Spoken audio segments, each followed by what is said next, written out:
గురువుగారు నమస్కారం. నమస్తే. సరైన జ్ఞాన సంపద కలిగిన సంతతి కావాలి అని ప్రతి తల్లిదండ్రి ఆశపడతారు. అలాంటి వారికి మీరు ఇచ్చే సలహాలు ఏంటి? మారుతున్నటువంటి ఆధునిక సమాజంలో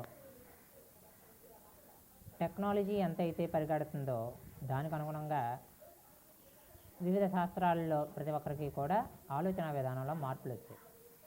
దీనిలో భాగంగా ఈ మధ్యకాలంలో కొంతమంది నన్ను అడిగిన ప్రశ్న ఏంటంటే, అయ్యా చెప్పండి. వాళ్ళు నిరంతరం అమ్మవారి యొక్క ఆరాధన, అయ్యవారి ఆరాధనలో చేసుకుంటూ ఉంటూ మా పిల్లలు కూడా సన్మార్గంలో బ్రతకాలి, ఇలాంటి కల్చర్ పెరుగుతున్నటువంటి ఈ కాలంలో మంచి దారిలో జ్ఞానవంతులై ఉండాలి, ఓకే, నిరంతరం ఆధ్యాత్మిక భావనతో ఉండి వాళ్ళు అభివృద్ధి చెందాలి.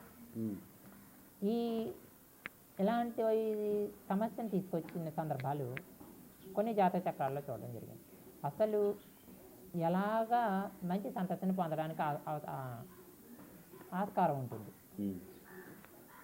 భార్యాభర్త సంగమించేటప్పుడు ఖచ్చితంగా సంతానం కోసమని సంగమించినట్లయితే ఒక నిర్దిష్టమైనటువంటి ప్రామాణికమైన ముహూర్తం మొదటి రాత్రి వేళ పెళ్ళి అవ్వగానే పెడుతూ ఉంటారు.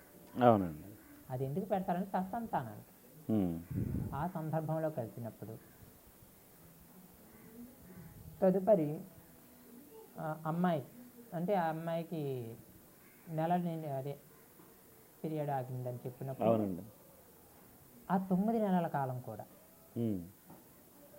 నెలకి 2 సార్లు షష్ఠి తిథి రోజు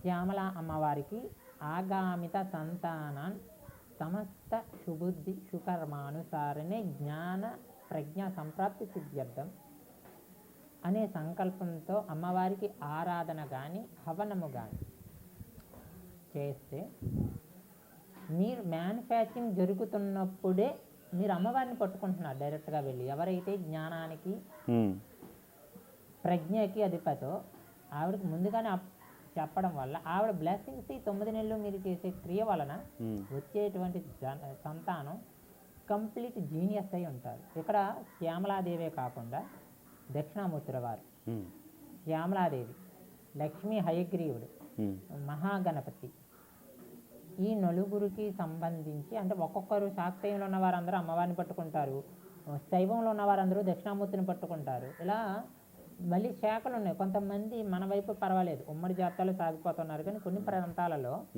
మేము ఖచ్చితంగా వైష్ణవంలోనే ఉంటామండి, మేము ఖచ్చితంగా శాక్తేయంలోనే ఉంటామండి, మేము ఖచ్చితంగా శైవంలోనే, వాళ్ళు దక్షిణామూర్తి, లక్ష్మీ హయగ్రీవుడు, శారదాంబ, రాజశ్యామ వీళ్ళ యొక్క ఆరాధన నేను చెప్పిన సంకల్పంతో చేయించుకున్నట్లయితే సరైనటువంటి మేధా సంపత్తితో కలిగినటువంటి సంతానం కలగడానికి చక్కని దారి ఏర్పడుతుంది. ఓకే అండి.